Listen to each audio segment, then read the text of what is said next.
آئے میرا پروردگار ہمیں لے کر آیا ہے کہ چلو فلاں جگہ پر میرا ذکر ہوگا، فلاں جگہ پر ایسی محفل ہوگی جس کو اللہ کے فرشتے گھیر کر کھڑے ہوں گے۔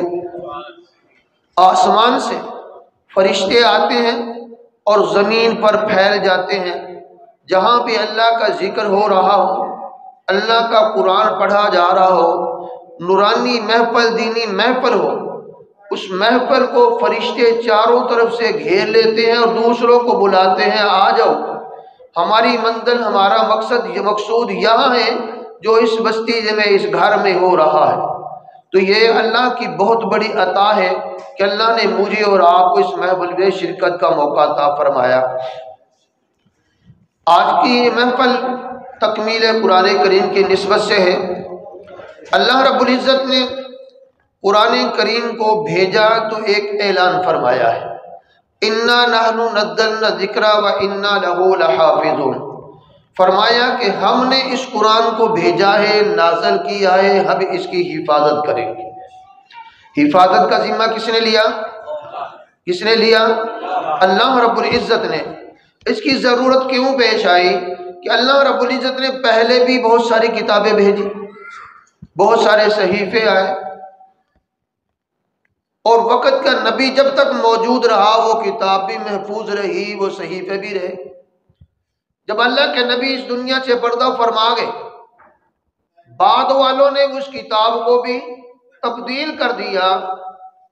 آج یہ وقت ہے کہ پہلی کتابوں کا نام موجود ہے، ان کا وجود ہمارے پاس نہیں۔ تو آج اللہ رب العزت نے قرآن پاک کو محفوظ فرمایا ہوا ہے، جس دن نازل ہوا اور آج تک پوری دنیا میں ایک ہی لفظ الف لام میم سے لے کر والناس تک، زبر زیر تک، نقطے تک، سب کے سب محفوظ ہیں۔ کیوں؟ اس کی حفاظت کس نے ذمہ لی ہے؟ اللہ رب العزت نے۔ پھر اس کی حفاظت کے لیے اللہ رب العزت نے حضرت انسان کو ہی منتخب کیا ہے، کسی اور مخلوق کو نہیں کیا۔ جو پہلے انسانوں نے تبدیل کی تھی اللہ کی کتابیں، آج اسی انسان سے اس کی حفاظت کی جا رہی ہے۔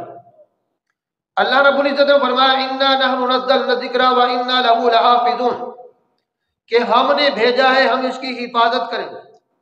اس کی مثال ایسے سمجھیے کہ آج ہمارا جنرل صاحب اعلان کریں جی پاکستان کی حفاظت میرے ذمے ہے، اللہ کرے کہ وہ کر دے، امت مسلمہ کے لیے اعلان کر دے کہ فلسطین کی حفاظت بھی میرے ذمے ہے، تینوں حرموں کی حفاظت بھی میرے ذمے ہے، ملک پاکستان کی حفاظت بھی میرے ذمے ہے، اور کوئی مشکل نہیں ہے۔ اللہ نے فوج بھی دی ہے، اسلحہ بھی دیا ہے، سب کچھ دیا ہے۔ اللہ کرے کہ وہ اعلان کریں، ہماری دعا ہے۔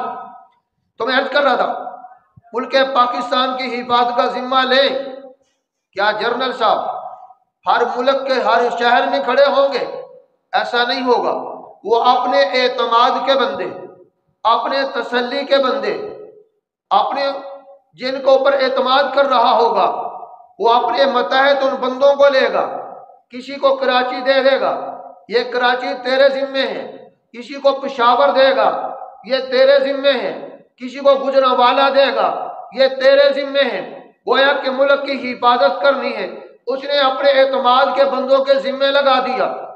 ملک محفوظ ہو رہا ہے۔ رب نے حفاظت کا ذمہ تو لیا تھا کہ قرآن میرے حفاظت میں ہوگا، لیکن حفاظت کے لیے اللہ نے حضرت انسان کو چنا ہے۔ کسی کو کراچی میں بٹھا دیا رفیع عثمانی کی شکل کے اندر، دوسرے بزرگوں کی شکل کے اندر، کہ کراچی میں بیٹھ کر قرآن کی حفاظت کرو۔ کسی کو پشاور میں بٹھا دیا، کسی کو لاہور میں بٹھا دیا، کسی کو گجرانوالہ میں بٹھا دیا، کہ پورے پاکستان کے اندر قرآن کی حفاظت کرنی ہے۔ ذمہ رب نے لیا تھا، اپنے اعتماد کے بندوں کو رب نے بھیج دیا زمین پر، جاؤ تم نے قرآن کی حفاظت کرنی ہے۔ کوئی مدارس میں بیٹھ کر قرآن پڑھا رہا ہے، کوئی مساجد میں بیٹھ کر قرآن پڑھا رہا ہے، کوئی خانقاہ میں بیٹھ کر قرآن پڑھا رہا ہے، کوئی 8 سال کا بچہ پڑھ رہا ہے، کوئی 10 سال کا پڑھ رہا ہے، کوئی 20 سال کا پڑھ رہا ہے، یہاں تک بھی دیکھا کہ 90 سال کا بچہ بھی، 90 سال کا بوڑھا بھی حافظ قرآن بن رہا ہے۔ وہ بھی دین سیکھ رہا ہے۔ کیوں کہ حفاظت کرنی تھی، رب نے ذمہ لگایا حضرت انسان کے، تو حفاظت کر۔ آج یہ محفل اسی حفاظت کا ایک حصہ ہے کہ اس محفل کے اندر بچہ قرآن پڑھے، الف لام میم سے والناس تک پورا قرآن پڑھا ہے، کہ حفاظت کا ذمہ ہے کہ جس نے پڑھا اس نے اپنے سینے میں محفوظ کر لیا، آج اس کو مٹانے والا کوئی نہیں، کیونکہ حفاظت رب نے لی تھی، اس سوال انسان کو کیا ہے۔ پھر ایسے ہی نہیں، اس کے پڑھنے پر پروردگار نے اعلان فرما دیا کہ جو پڑھے گا، اس پر عمل کرے گا، اس کی تشریح کرے گا، اس کو پھیلائے گا، اس پر عمل کرتے ہوئے اپنی زندگی کو گزار دے گا، رب قیامت کے دن اعلان فرمائے گا الف لام میم سے پڑھتا جا، جنت کے درجوں پہ چڑھتا جا، جہاں تیرا آخری درجہ ہوگا وہی تیرے جنت میں مقام ہوگا۔ پھر یہی تک رب نے نہیں رکھا، تیرے محبوب نے فرمایا جو حافظ قرآن ہوگا، عمل کرنے والا ہوگا، اس کو حلال کو حلال سمجھ کر، حرام کو حرام سمجھ کر اس پر عمل کرے گا، کل قیامت کا دن پروردگار عالم ایسے حافظ قرآن کو اعزاز دیں گے کہ جاؤ اپنے خاندان سے، اپنے قبیلے سے، اپنے دوستوں میں سے، اپنے رشتہ داروں میں سے ایسے 10 بندوں کو لے آؤ جو اپنی بدعمالیوں کی وجہ سے جہنم کے مستحق ہو چکے ہوں۔ وہ حافظ قرآن اپنے خاندان سے، اپنے قبیلے سے ایسے 10 بندوں کو لے گا جو اپنی بدعمالیوں کی وجہ سے جہنم کے مستحق ہو چکے تھے، اپنے ساتھ ان کو بھی لے کر جنت میں جائے۔ یہ حفاظت ہے، یہ رب نے حفاظت دی ہے۔ اور پھر اس پر دنیا میں کیا ہے؟ اللہ اکبر، مجھے حضرت علی رضی اللہ عنہ کی وہ حدیث مبارکہ یاد آ رہی ہے۔ فرماتے ہیں آقا علیہ الصلوۃ والسلام نے فرمایا کہ جو بندہ نماز میں کھڑا ہو کر ایک لفظ قرآن کریم کا پڑھے گا، اس پر اللہ رب العزت کو 100 نیکیاں عطا فرمائے گی۔ نماز میں کھڑا ہو کر ایک لفظ پڑھے گا، 100 نیکیاں ملیں گی۔ نماز میں بیٹھ کر پڑھے گا، 50 نیکیاں ملیں گی۔ بغیر نماز کے پڑھے گا، 25 نیکیاں ملیں گی۔ اور اگر چلتے پھرتے ویسے پڑھتا رہے پھر بھی اللہ عطا فرمائیں گے۔ مسئلہ یہ آیا کہ آگے حافظ صاحب نے تو پڑھ دیا، اس کو تو 100 مل گئی، جو پیچھے کھڑے ان کو ملے گا۔ فرمایا اس کو بھی اتنا ہی ملے گا جتنا سننے والے کو ملے گا، جتنا پڑھنے والے کو ملا اتنا ہی سننے والے کو ملے گا۔ اور یہ کب تھا؟ رمضان کا نہیں فرمایا۔ ایک لفظ پہ 100 جو فرمائیے نا، یہ رمضان کا نہیں تھا۔ رمضان میں تو ریٹ بڑھ جاتا ہے، 70 گنے ہو جاتا ہے۔ اب ایک لفظ پہ کتنی ہو گئی؟ 7000۔ کتنی ہو گئی؟ شاید ہم حساب کرنا لگے تو کیلکولیٹر بھی ہمارے جواب دے جائے، لیکن اللہ کے فرشتے لکھ رہے ہیں، وہاں پہ محفوظ ہو رہا ہے۔ آج نیکیاں کرنا بڑا آسان کام ہے۔ ہم قرآن پڑھیں نیکیاں ہیں، استغفار پڑھیں نیکیاں ہیں، اللہ کی حمد و ثنا کریں نیکیاں ہیں، لیکن کل ایک نیکی کے لیے بندہ ترس جائے گا، وہاں ایک نیکی نہیں ملے گی۔ کتابوں میں لکھا ہے اللہ رب العزت ایک بندہ کا نام ہے اعمال کو لائیں گے، اس کے اعمال کا وزن کیا جائے گا، ایک نیکی کم نکلے گی، ایک نیکی۔ آج ہمیں ایک نیکی کی اہمیت نہیں ہے۔ اللہ اکبر۔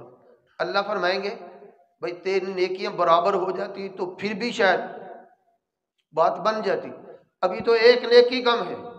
وہ بڑا خوش ہوا، ایک نیکی، یہ کون سا مشکل کام؟ اللہ جی میں ابھی لے کے آیا۔ بڑا خوش ہو کے جا رہا کہ ایک نیکی، اپنے دوست کے پاس جائے گا، تو یار تو میرا دوست ہے نا، دوستوں کے لیے بڑا کچھ کرتے ہیں نا دنیا میں، وہ بھی کر جاتے ہیں جو نہیں کرنا چاہیے، وہ بھی کر جاتے ہیں جو نہیں کرنا چاہیے، لیکن وہاں اس دوست کے پاس جائیں گے کہ یار تو میرا لنگوٹیا یار ہے نا، یہ دوڑی بڑی کٹھی زندگی گزاری ہے، بڑے چنگے رہے ہیں، آج ایک نیکی دے دے۔ وہ دوست کیا کہے گا کہ یار آج تو مجھے اپنا بڑا فکر ہے۔ وہ دن کون سا ہوگا؟ جس دن انبیاء بھی نفسی نفسی کر رہے ہوں گے، انبیاء بھی نفسی نفسی کر رہے ہوں گے، ایک ہستی ہوگی جو امتی امتی کر رہی ہوگی۔ اللہ اکبر کبیرہ۔ تو ایک نیکی کے لیے دوست کے پاس گیا، انکار ہو گیا، یار میرا بھائی تھا، بھائی کے پاس جاتا ہوں، بھائی تو بھائی ہوتے ہیں، وہ تو جواب نہیں دے گا، میں نے ساری زندگی بھائی کے ساتھ نبھائی ہے، میرا بھائی بہت اچھا ہے، بھائی کے پاس جاتا ہے ایک نیکی کے لیے، ایک نیکی دے دے، وہ کہتے بھائی آج نہیں، آج تو مجھے اپنا ڈر لگا رہا ہے، پتہ نہیں میرا کیا بنے گا، میں نہیں دے سکتا ایک نیکی، بھائی نے بھی نہیں دی، ابا کے پاس چلا گیا، کون ابا؟ جو ساری زندگی اس کے لیے قربان کر گیا، جوانی اولاد کے کھپا دی، بوڑھا ہو گیا، ساری زندگی مزدوری کرتا رہا، مشقتیں اٹھاتا رہا، اس کی پرورش پہ لگا دی، پتا تھا کہ میرے ابا نے میرے لیے بڑا کچھ کیا ہے، آج ایک نیکی لے دینا اس کا کون سا مشکل ہے، میرے دوست نے سارا کچھ زندگی قربان کر دی تھی، ابا ایک نیکی دے دے گا، لیکن اس دن ابا بھی کام نہیں آئے گا، ابا بھی کہے گا بھائی ابھی تو مجھے اپنا فکر ہے، پتہ نہیں میں وہاں جاؤں گا تو میرے ساتھ کیا ہو، ابا بھی نہیں دے رہا، اماں بھی نہیں دے رہی، اولاد ہی آ جائے گی، یار میں نے اولاد کے بڑا کچھ کیا تھا، اولاد کے لیے کرتے ہیں، میں نے اولاد کے لیے بڑا کچھ کیا تھا، میری اولاد مجھے ایک نیکی ضرور دے گی، اولاد بھی ایک نیکی نہیں دے گی، وہ کہ ابا وہ دنیا تھی وہاں پہ آپ نے کیا، وہ کر دیا، آج تو مجھے اپنا فکر ہے، میرا کیا بنے گا، بیوی بھی ایک نیکی دینے کے لیے تو یار نہیں، اب منہ لٹکائے مایوس ہو واپس آ رہا، راستے میں ایک بندہ ملا بیٹھا ہوا ہے، دیکھا پریشان ہے، کیا ہوا کہ یار ایک نیکی چاہیے تھی، آج کسی نے نہیں دی، میں سب سے امید لگائی بیٹھا تھا، کسی نے ایک نیکی نہیں دی، وہ بیٹھنے والا کہے گا اچھا ایک نیکی کم ہے، ہاں ایک نیکی، یار میرے پاس تو ہے ہی ایک، میرے پاس ہے ہی ایک ہے، یا تو لے جا، تیرا تو بیڑا پار ہو جائے، تو جانا، میری ایک نیکی سے کیا بنے گا، وہ نیکی لے کر دوڑ کر اللہ کے پاس پہنچ جائے گا، اللہ تو جانتے ہیں کہاں گیا تھا، یہ تو میرے اور آپ کے لیے سبق تھا، نبی علیہ الصلوۃ والسلام نے جو دنیا میں بتایا نا، میرے اور آپ کے لیے سبق ہے، ہم یہاں سے سبق کیا لے رہے ہیں، اللہ جانتے ہیں کہ کہاں سے لے کے آیا، اللہ فرمائیں گے کہاں سے لائے، اللہ جی فلاں جگہ پہ ایک بندہ بیٹھا ہے، اس کے پاس ایک ہی نیکی تھی، وہ اس نے مجھے دے دی، اللہ فرمائیں گے ایک تھی اس نے وہ بھی دے دی، اللہ جی ہاں اچھا اس کو بھی بلا کے لیا، سامنے آیا، وہ آج تو اتنا بڑا سخی بن رہا ہے میرے سے بھی بڑا، وہ ایک تھی تو نے وہ بھی دے دی، اللہ جی میرے پاس تو ایک ہی تھی، میرا ایک سے کیا بننا تھا، اس میری ایک نیکی سے کم اس کا تو بیڑا پار ہو گیا، اللہ فرمائے کہ تم میرے سے بڑا سخی نہیں ہے، میں سخیوں کا سردار سخی بادشاہ ہوں، تو نے ایک سخی نیکی دے کر سخاوت کی ہے، جا میں اس نیکی کے بدلے جو تو نے اس پر نیکی کی ہے تیرے لیے بھی جنت کا فیصلہ کر دیتا ہوں، اس کے لیے بھی جنت کا فیصلہ کر دیتا ہوں۔ تو میں عرض کرنے کا مقصد ہے کہ آج نیکیاں کرنا کتنا آسان کام ہے، بازار میں داخل ہوں، چوتھا کلمہ پڑھیں تو کتنی نیکیاں ملتی ہیں؟ 10 لاکھ، کتنی ملتی ہیں؟ اور اگر رمضان میں پڑھیں گے تو سبحان اللہ، کبھی ہم نے حساب لگایا؟ آج نیکیاں کمانا کتنا آسان کام ہے، یہ دنیا میں مال دولت پیسہ نظر آتا ہے، اس سے کام چلتا ہے، جب یہ دنیا کی آنکھ بند ہو جائے گی، آخرت کا سفر شروع ہو جائے گا، پھر وہاں نیکیاں کام آئیں گی، وہیں سے نیکیوں کی بھی یہ ضرورت پڑے گی، نیکیوں کی کرنسی وہیں سے شروع ہو جائے گی، قبر میں جائے گا تو نیکی ساتھ جائیں گی، یہ ہمارے مال دولت پیسہ بزنس سب ہی نہیں رہ جائے گا، ہمارے جائیں گے تو ہمارے ساتھ اعمال جائیں گے، تو ہمیں دنیا میں اسی لیے بھیجا گیا ہے کہ ہم دنیا میں رہ کر وہاں جانے سے پہلے وہاں کی تیاری کر لیں۔ رات کافی بیت گئی ہے، لمبا چوڑا بیان میرے خیال ہے مناسب نہیں، تو عظمت قرآن ہمیں اپنے ذہن میں بٹھانی چاہیے، اور اس کے لیے ہمیں خود بھی قرآن کو پڑھنا چاہیے، اگر پڑھے ہیں تو روزانہ کی بنیاد پہ قرآن کریم کی تلاوت کریں، روزانہ کی بنیاد پہ، چاہے ایک سپارہ پڑھیں، ایک پاؤ پڑھیں، ایک رکوع پڑھیں، روزانہ کی بنیاد پہ پڑھیں، جنہوں نے نہیں پڑھا وہ پڑھنا شروع کریں، ٹھیک ہے نا؟ اللہ پاک نے قرآن پاک کو پڑھنے کا حکم دیا ہے، علماء نے لکھا ہے کہ قرآن پاک کے 5 حق ہیں، قرآن پاک کے 5 حق علماء نے لکھی ہیں، سب سے پہلے ہے کہ ایمان بالقرآن، قرآن کے اوپر ایمان لانا، کہ اللہ کا کلام ہے، اللہ کی کتاب ہے، الف لام میم سے والناس تک پورا کے پورا اللہ کا سچی کتاب ہے، اس میں ذرہ بھی ملاوٹ نہیں ہے، نہ کمی ہے نہ پیشی ہے۔ الف لام میم ذالک الکتاب لا ریب فیہ، اللہ نے بنیاد میں ہی شک کی ساری گھڑیوں کو ختم کر دیا ہے کہ کہیں جا کے آگے شک نہ پڑ جائے کسی کو، ابتدا میں فرما دیا لا ریب فیہ، اس میں کوئی شک نہیں۔ تو ایمان بالقرآن ہونا چاہیے۔ دوسرا اس پر پھر تعلیم بالقرآن ہونا چاہیے کہ قرآن کو پڑھا جائے، ہم خود بھی پڑھیں، اپنی اولادوں کو بھی پڑھائیں، اور اگر کوئی ایسا ہے جو اپنی اولاد کو پڑھا نہیں سکتا ان کو پڑھانے کی ذمہ داری ذمہ لے۔ اور اسی طرح فہم بالقرآن، قرآن کو سمجھنا چاہیے۔ آج اس میں تو میں شاید ہم 98% پیچھے ہیں، شاید کو 2% سمجھنے والے معاشرے میں ہوں، 98% قرآن کو سمجھتے نہیں، صرف پڑھتے ہیں کہ ہمیں قرآن کیا رہا ہے، قرآن سے ہمارا مطالبہ کیا ہے، قرآن ہم سے چاہتا کیا ہے۔ تو فہم بالقرآن بھی ہونا چاہیے۔ اور سب سے آخری اور ضروری عمل ہے عمل بالقرآن ہونا چاہیے کہ ہماری زندگی کی 24 گھنٹے کی زندگی قرآن کے تابع ہو جائے۔